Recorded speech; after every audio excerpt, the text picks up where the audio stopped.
Picture this. You're fast asleep. It's exactly 3:03 in the morning. Oh, the worst time to wake up. Literally the worst. So you just moved into a new apartment yesterday. You're living completely alone. The street outside is dead quiet. You're all wrapped up in your blankets. Your bedroom door is locked from the inside. And you feel, completely fundamentally safe. Right, you've secured your perimeter. Exactly. But then, just cutting right through the silence, you hear it. The shower turns on. No. Full pressure, just blasting against the ceramic tub. Yeah. And you know, for an absolute undeniable fact, that you are the only person in this apartment. Like, you are the only one with a key. That is a terrifying realization. It really is. Yeah. I want you, the listener, to just sit with that feeling for a second, that sudden drop in your stomach. The spike of adrenaline, the realization that the space you just claimed as your sanctuary has been breached. Because that violation of sanctuary is really the core engine of this entire narrative. Yes, okay, let's unpack this, because today we are doing a deep dive into a genuinely terrifying piece of fictional horror. It's titled The Drowning Building, a 3:03 a.m. horror story. That's such a great title, by the way. Oh, it's so evocative. And we're going to track how a few mundane red flags escalate into a completely inescapable trap, basically weaponizing the very walls of the apartment against the person living inside them. It's a brilliant premise because, we spend our entire lives building barriers, right? You lock the door, you close the blinds, you pull the covers up. Yeah, it's instinctual. Exactly. Human beings are biologically wired to seek out defensible spaces to sleep. It goes all the way back to our evolutionary roots. We needed to find a cave where predators couldn't just, sneak up behind us in the dark. And a modern apartment is essentially just a high-tech cave. That is a perfect way to put it. We inherently trust the drywall, the deadbolts, the plumbing. We trust all of it to act as a permanent barrier between us and the chaos of the outside world. And what this story does so well is it systematically dismantles that trust. It really does. It takes the architecture that was specifically designed to keep you safe and transforms it into a hostile, predatory environment. I actually read this piece like 3 times preparing for this. And the setup is what really digs its hooks into you. Because it doesn't start with a monster jumping out of a closet. No, it starts with something way more relatable. Right. It starts with economic reality. The protagonist tells us right up front that they needed a place fast, and this apartment was, quote, too cheap for the area. Which is always the biggest red flag. Always. To me, that is the modern equivalent of the classic horror trope where a family buys a house built on an ancient burial ground. But instead of ignoring a creepy local legend, the protagonist is just ignoring market value. Yeah, they're looking at the rent control, not the ghosts.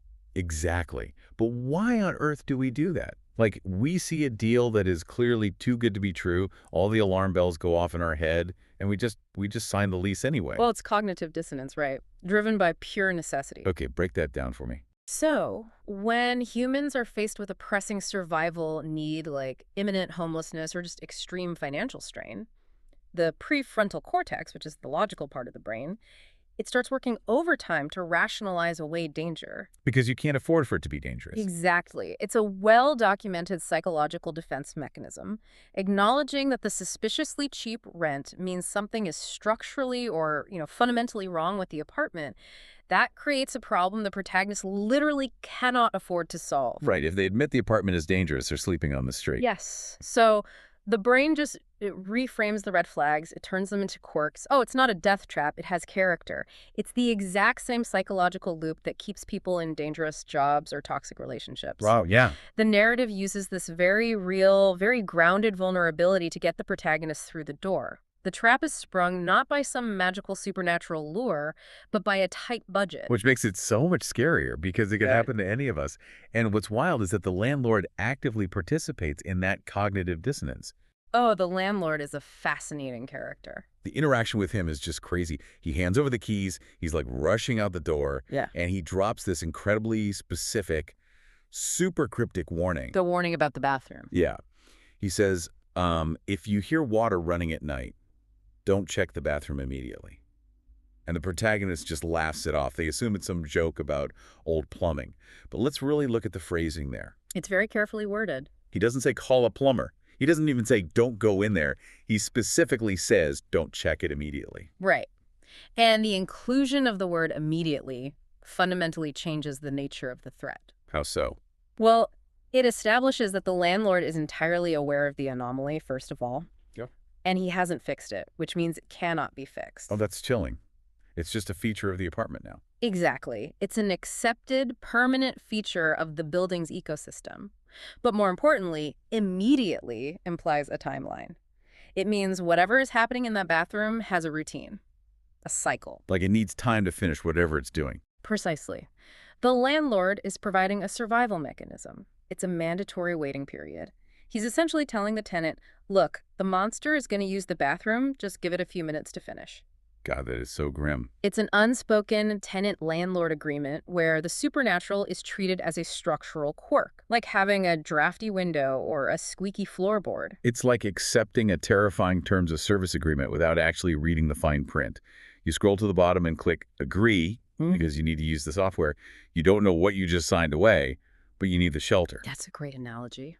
But, so here is where the story shifts from just a creepy landlord encounter to total isolation. Because the protagonist is alone, and they eventually realize they might need to call someone. They reach for their phone, and it's completely dead.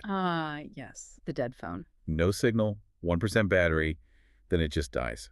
Hmm. Now, normally, I'll be honest, I roll my eyes at the dead cell phone trope in horror. It can feel very contrived, sure. Yeah, it often feels like lazy writing just to keep the characters from calling the police and ending the movie in 10 minutes. But here, it feels incredibly intentional. I agree. It works here because it completes the sort of trinity of isolation. Okay, a trinity. What are the three parts? First, you have economic isolation. The protagonist is forced into a marginal, unsafe living situation because of money. Second, physical isolation. They live alone in a transient space where they don't know anyone. Right. And then the death of the phone provides the third, digital and societal isolation. Because they're completely cut off. Yes. In our current era, the smartphone is basically our psychological umbilical cord to the rest of humanity. It represents law enforcement, medical help, your friends, and the entire collective knowledge of the internet. It's everything. So severing that connection doesn't just cut off communication, it cuts off reality. The protagonist is now trapped in a micro-universe governed entirely by the rules of this cheap, damp apartment. The dead phone is literally the sound of the cage locking. And it's a locked cage with a very specific timer.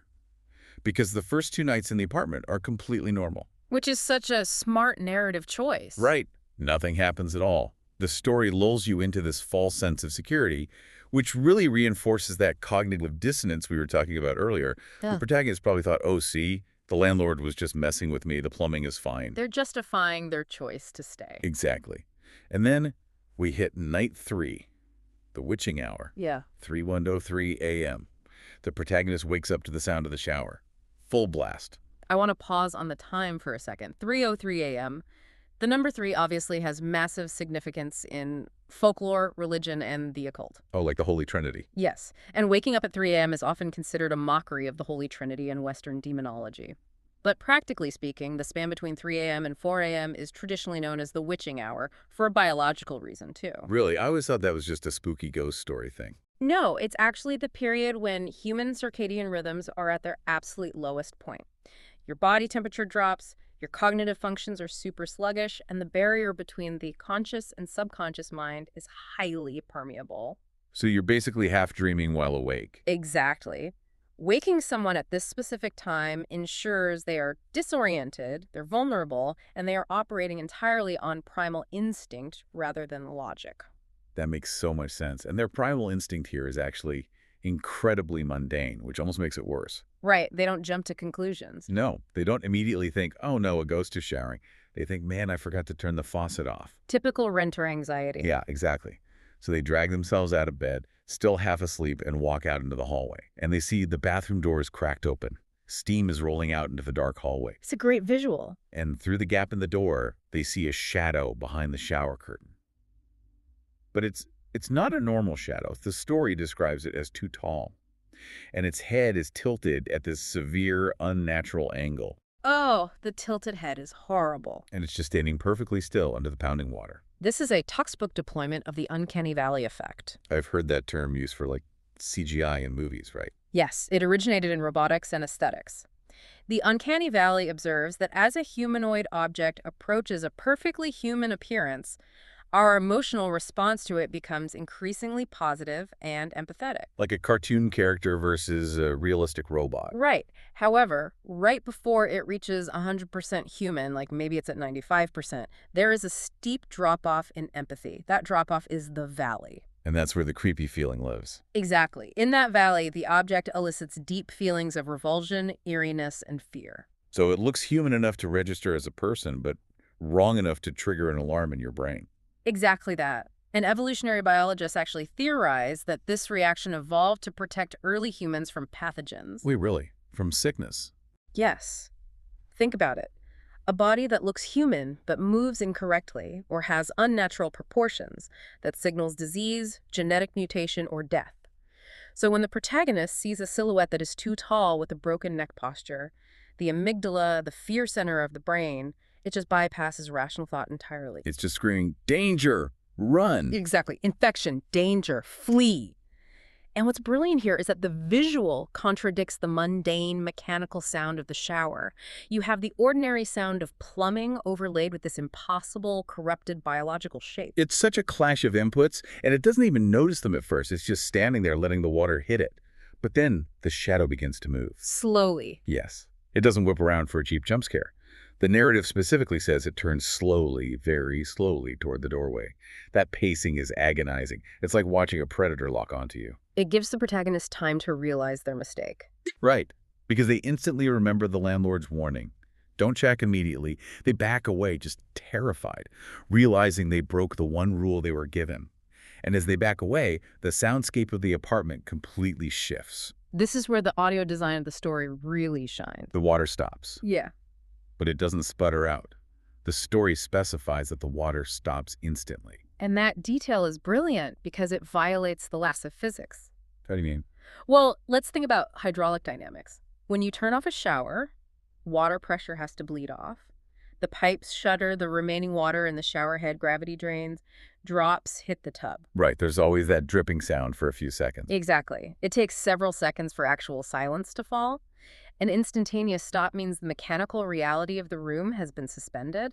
The water wasn't shut off by a valve, it was ceased by a command. Wow. It's like a supernatural mute button. Yeah. And the silence that follows is described as heavy and waiting. It reminds me of hunting, honestly. Like when you're out in the woods, total silence isn't peaceful, it's terrifying. Total silence means the insects and the birds have stopped making noise because there is a predator nearby. Yes, that's a phenomenon known as the predator drop. Predator drop, like that. The silence in the apartment acts as a vacuum. It forces the protagonist to strain their auditory senses to the absolute limit. And when you strain to hear, whatever sound eventually breaks that silence is going to hit your nervous system like a physical blow. Because you're so keyed up. Right. The narrative is controlling the listener's sensory input perfectly. It creates a void, specifically so it can fill it with something worse. And the thing that fills it is the sound of the shower curtain sliding back. Then these wet, heavy footsteps slapping against the tile, moving slowly out into the hallway. The slow pace again. Always slow. The protagonist does what any of us would do. They sprint back to the bedroom, lock the door, and shove a heavy wooden chair under the doorknob. They build a physical barricade. Trying to recreate that safe cave. Exactly. The footsteps stop right outside the bedroom door. The protagonist is just holding their breath. And then 3 soft knocks. And a voice whispers through the wood. And we have to pay attention to the sensory description of that voice. The text says it sounded wet, like someone speaking underwater. Oh, it's so gross. It's a grotesque blending of the human and the aquatic. But the words themselves are what really messed me up. The voice whispers, "You checked too early." It's so specific. Right. It doesn't say, "Let me in." It doesn't threaten to kill them. It critiques their timing. It's an indictment. The entity is confirming that the landlord's warning was a legitimate operational rule of the building. They broke the rule. Yes. And in folklore, from the myth of Orpheus and Eurydice to Lot's wife looking back at Sodom, there is a recurring theme of punished curiosity. To look upon the forbidden is to invite destruction. Oh, that's a great connection. By checking the bathroom, the protagonist didn't just see the monster. They collapsed the wave function. They made themselves known to it. They became part of the equation. Exactly. The phrase, "you checked too early," is psychological warfare. It implies that had the protagonist simply stayed in bed and ignored the sounds of the invasion, They would have remained invisible. They would have been fine. The horror is framed as a consequence of their own natural human curiosity. Which is a total inversion of how we are taught to survive. Like, if you hear a strange noise in your house, the responsible adult thing to do is investigate. You check if a pipe burst or if someone broke a window. Right, you secure your home. But this environment punishes you for trying to maintain your own safety. And once that rule is broken, the entity realizes it doesn't have to hide anymore. The physical barricade the protagonist built, the locked door, the chair, all of it is about to become completely irrelevant. Because the nature of the threat fundamentally changes state. It shifts from a localized physical intruder in the hallway to an environmental contagion. Contagion is the perfect word. We move into this phase of the story that I can only describe as encroaching dampness. The escalation here is rapid. Oh, it goes 0 to 60. The thing outside the door laughs, this quiet, bubbling laugh. And then the protagonist hears a shower turn on in the kitchen. Which shouldn't be possible. Right, not a sink faucet. A full shower hitting the linoleum floor. And before they can even process that impossibility, another shower turns on inside the bedroom closet. The spatial logic of the apartment is completely disintegrating at this point. Showers are manifesting in zones without plumbing infrastructure. It's dream logic now. Yes, this represents a breakdown of the architectural reality. We are no longer dealing with a haunted bathroom. The physical space of the apartment is actively mutating. The protagonist says the apartment sounded like it was drowning. Yeah. Water is rushing inside the walls, above the ceiling, below the floorboards. It's just this 360-degree auditory assault. Overwhelming the senses. Totally. And then the whisper returns. It's Yeah. right at the crack of the door now. Yeah. And it says, "We hate being watched." Notice the shift from the singular to the plural. We. Yes, it's no longer an isolated entity. It is a collective. It's an infestation. Precisely. In horror, a singular monster is a stalker. You can outsmart a stalker, you can potentially fight it or outrun it, but we implies a swarm, a hive mind, a fungal spread. You can't punch a swarm. Exactly. It implies that the entity in the bathroom was merely an appendage of a much larger organism that occupies the entire structure of the building. And the physical evidence of that organism starts sliding under the bedroom door. Long strands of soaking wet black hair just seep through the gap. Disgusting. And with it comes this massive drop in temperature. The room becomes freezing cold and the air gets heavy. So we shift from just hearing things to smelling and feeling them. The protagonist smells rot, like swamp water, like things that have been dead underwater for decades. We are witnessing the weaponization of water. Expand on that, because normally water is a good thing. Right. In almost all global mythologies and religious traditions, water represents purification, cleansing, and life. Think of baptism, ritual washing, the crossing of rivers to the afterlife. We literally drink it to survive. Yes. We use it domestically to clean our bodies and our homes. But this narrative corrupts that fundamental symbol. Here, water is the vehicle for decay, disease, and invasion. It is stagnant, corrupted, ancient fluid. And it's everywhere. The ceiling above the bed actually starts dripping this dark, almost black water. Yeah. And that's when I realized the absolute futility of the protagonist's situation. They're trapped. He locks the door, they put a chair under the knob. That works against a guy with an axe. It works against a physical body. But you cannot lock out dampness. No, you can't. You can't barricade against rot. The water just bypasses the defenses entirely. The sanctuary of the bedroom is compromised without a single hinge being broken. The architectural barrier has completely failed. And, real-world architecture often plays with this exact fear. What do you mean? Well, think about the history of urban living. Prior to the late 19th and early 20th centuries, water and waste were highly visible. You physically carried fresh water in and you carried waste out. Right, buckets and chamber pots. Exactly. But with the advent of modern indoor plumbing, we embedded these massive, complex networks of pipes directly into the walls of our homes.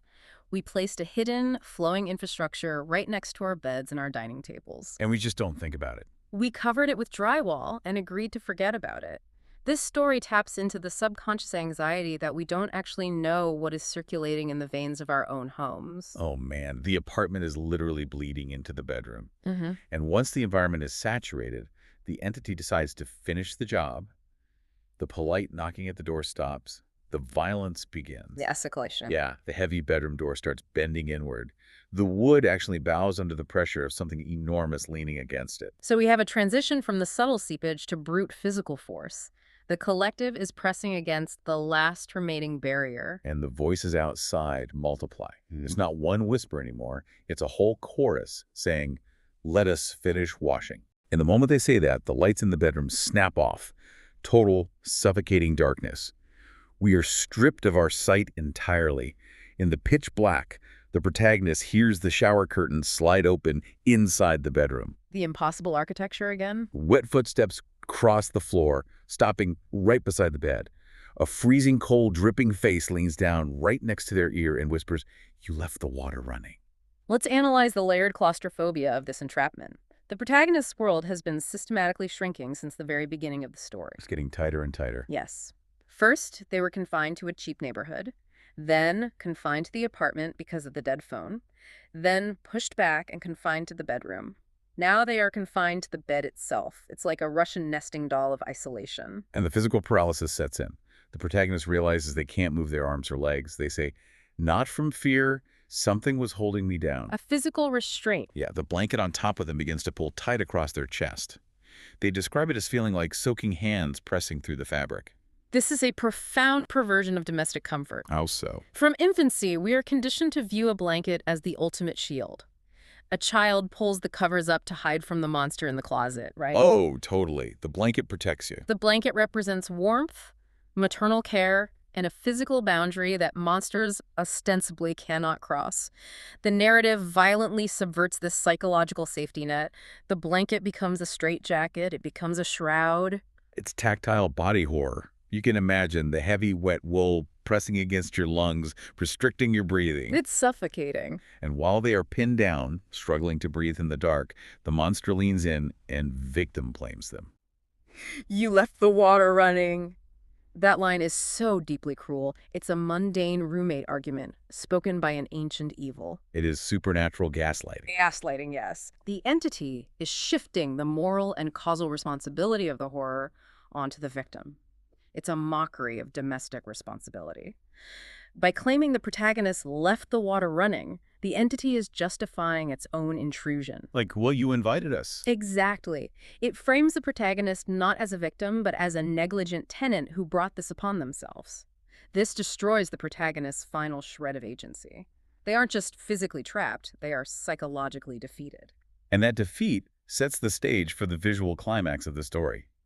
Because a single drop of warm water hits the protagonist right in the face. Which is such an awful detail. They look up into the darkness above the bed, and their eyes adjust just enough to see what is pinned to the ceiling. The ceiling entity. This is where the narrative shifts from psychological dread into pure, visceral body horror. It is a horrific image. Spread-eagled on the plaster right above the bed is a human-shaped thing, but its joints are all bent backward. Unnatural geometry. Its arms and legs are splayed out like a spider, holding it tight to the ceiling. Long, soaking wet hair hangs straight down, and it is perfectly still, just watching them. The backward joints. Again, we return to evolutionary biology and the mechanics of fear. Is this like the uncanny valley again? Similar but more primal. Human beings have a deep-seated instinctual terror of bodily distortion. Conditions like rabies, which historically caused severe muscle spasms, and hydrophobia. Oh, hydrophobia. An ironic connection here, given the water motif. Very ironic. Yeah. Or things like severe spinal trauma. These elicit an immediate visceral panic in observers. Seeing a humanoid form operating with a broken skeletal structure, crawling on a ceiling like an arachnid, it completely shatters our understanding of biological physics. Because things with bones aren't supposed to move like that. Right. It tells our brains that this creature is ancient, corrupted, and entirely hostile to human life. And what it's doing is revolting. Water is pouring out of its mouth in a continuous stream, splashing directly onto the protagonist's face. It's vile. I can handle ghosts, I can handle monsters with sharp teeth, but this detail actually turned my stomach. It is such an extreme violation of personal space. It feels like a forced drowning, but also like a corrupted baptism, like we mentioned earlier. Yes. You are pinned down, and this thing is vomiting stagnant, rotting water directly onto you. It is a deeply intimate and invasive act. It forces the protagonist to physically consume the corruption of the building. And the horror escalates through these subtle movements. Right, because the entity's head begins to twist. Upside down, slowly.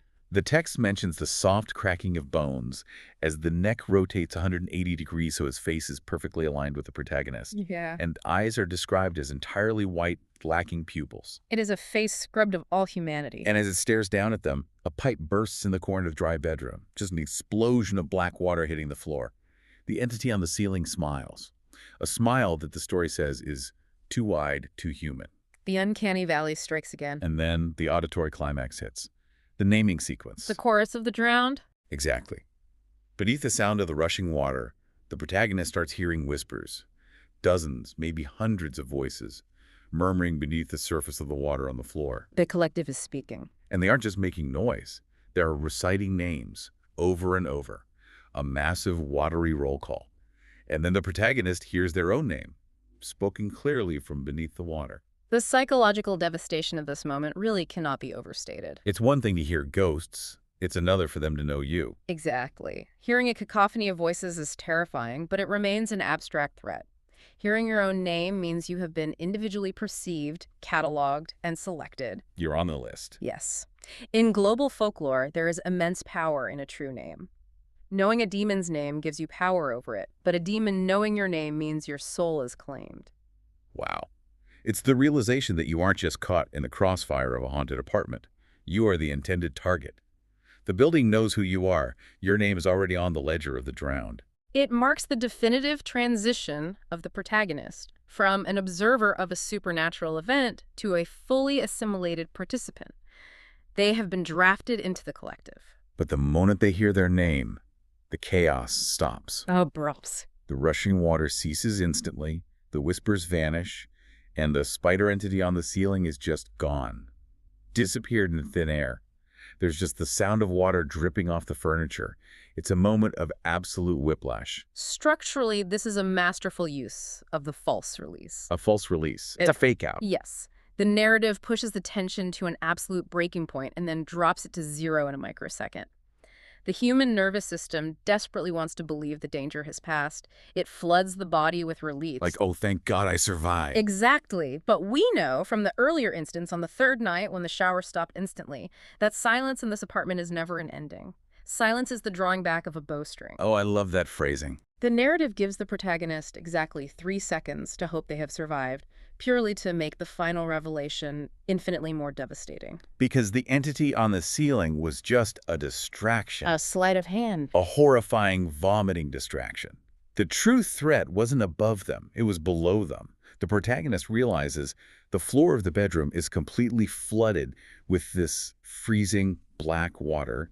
It's lapping against the sides of the mattress. A water level is rising. And as they're lying there, just trying to catch their breath, a cold hand reaches up from under the water and wraps around their ankle. The invasion from below. Fingers grab their leg and pull downward. The protagonist screams, kicks violently, thrashing in the water. And the ripples clear the surface of the black water for just a second. This is the visual punchline of the story. And the protagonist looks down at the floorboards. But there are no floorboards. Staring up at them from beneath the water are human faces, dozens of them. All the previous tenants. Pale, bloated, eyes wide open, pressed shoulder to shoulder. The text describes them as looking like people trapped beneath ice. Let's examine the architectural implications of that specific imagery. Trapped beneath ice. What did that tell us? This shatters the final illusion of the physical space. The bedroom floor is no longer a solid plane made of wood and joists. It has become a permeable membrane, an abyssal pool. The floor is gone. The geometry of the building has dissolved, revealing that beneath the thin veneer of the apartment lies a limitless, watery mass grave containing all the previous victims of the building. They aren't floating in the water on the floor. They are the water. They are the foundation itself. And all of those bloated faces under the surface open their mouths in unison and whisper, "Don't let it dry." Which is a deeply ambiguous and unsettling command. Right, what does that even mean? Are they warning the protagonist that drying out brings a worse pain? Or has the collective assimilated their consciousness so completely that they are actively participating in the preservation of the rot? Like they want the water to keep flowing. Yes. They are trapped in an eternal state of drowning, and they are demanding the cycle continue. And as they whisper, the building itself responds. The walls of the apartment begin to groan loudly, bending inward. Deep, Massive metallic thuds echo from deep inside the walls. The architecture is waking up. It sounds like giant iron pipes shifting under immense pressure. The faucets in the kitchen and the bathroom explode, violently spraying black water and sludge everywhere. The scale of the horror expands exponentially here. We have moved from a localized haunting in a bathroom to a corrupted bedroom to the realization that the entire infrastructure of the apartment complex is mobilizing. It's all connected. The metallic groaning is the sound of the building's skeletal structure, the Mm. pipes, the rebar, the ducts flexing and awakening. And then comes the detail that will stick with me forever. Amidst all this groaning metal and rushing water, the sink drain speaks. The voice from the drain. A voice echoes up out of the metal drain pipe. But it's not the wet whisper from before.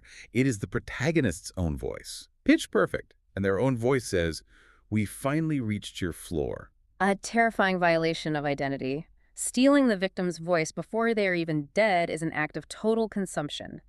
But the phrase itself, "we finally reached your floor," is the key to unlocking the entire narrative. Why is that the key? It reveals a systemic vertical trajectory. Oh, it means the infection has been rising. Precisely.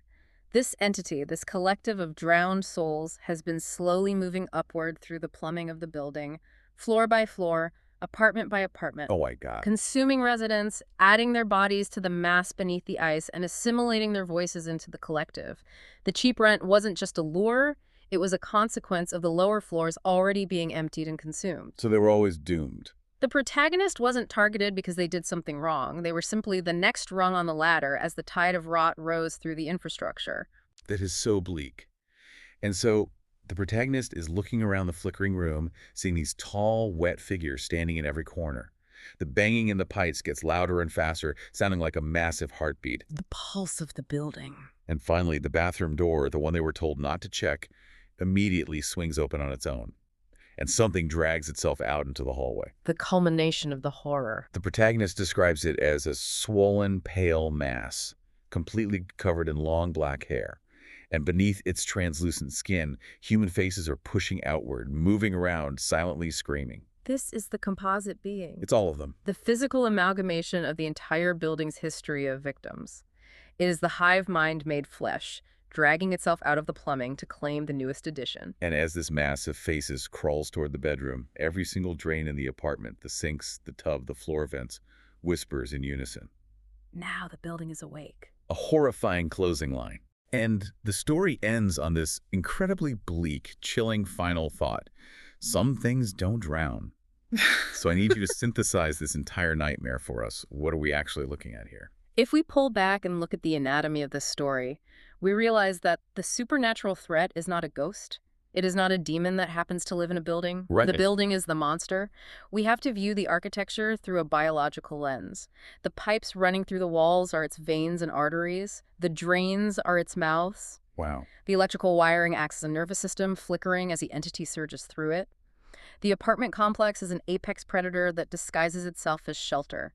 It uses the modern conveniences we rely on, running water, enclosed spaces, heating as a digestive tract, to trap, paralyze, and consume human beings. It is the ultimate betrayal of the domestic space. It forces you to look at the walls around you right now and wonder what is actually behind the drywall. And, architecture and horror is a rich, terrifying vein to mine.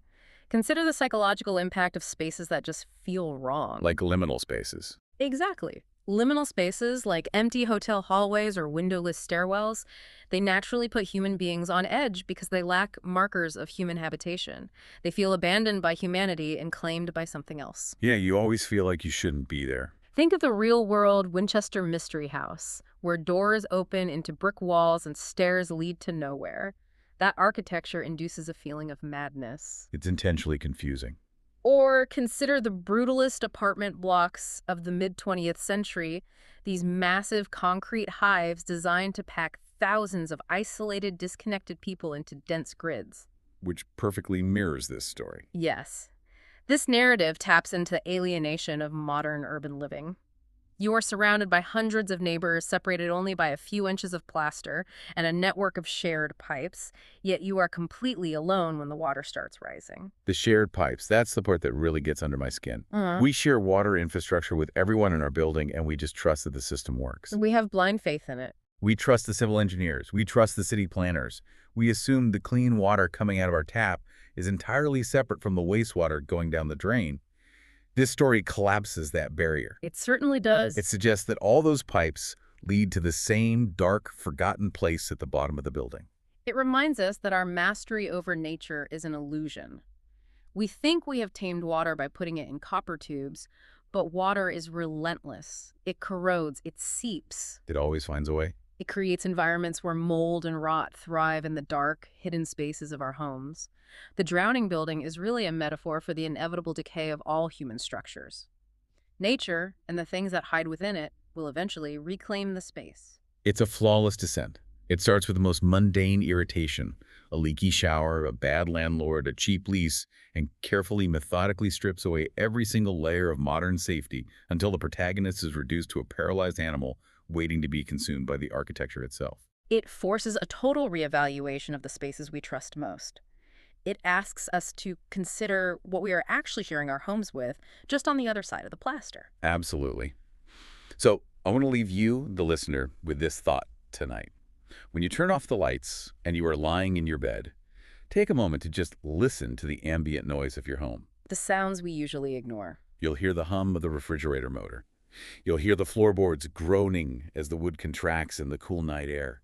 And if you listen closely, you will hear the rattle of the plumbing inside the walls. The pulse of the hidden infrastructure. Exactly. Our entire modern existence relies on this intricate, labyrinthine network of pipes, hidden just inches away from our faces as we sleep. We implicitly trust that the water rushing through those pipes is clean. We have to. And we blindly trust that the drains in the floor will safely carry the dark, dirty water far away from us. But consider this.